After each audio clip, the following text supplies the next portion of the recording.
যাকে স্বয়ং ইবলিস শয়তানও ভয় পেত।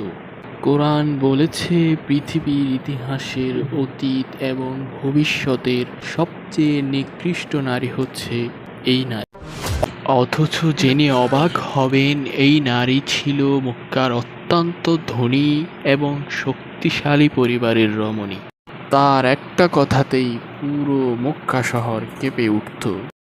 কিন্তু এমন কি পাপ করেছে যে আল্লাহ তাকে চিরস্থায়ী অভিশাপ দিলেন?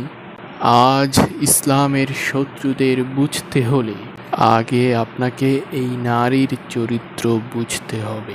জেনে রাখুন, ইসরায়েল থেকে শুরু করে পৃথিবীর বুকে থাকা সকল ইসলামিক শত্রুরা এই নারীর কৌশল ব্যবহার করছে এখন পর্যন্ত। সর্বপ্রথম এই নারী ইসলাম বিদ্বেষীদের কৌশল শিখিয়েছিল কিভাবে ইসলামের ক্ষতি করতে হয়।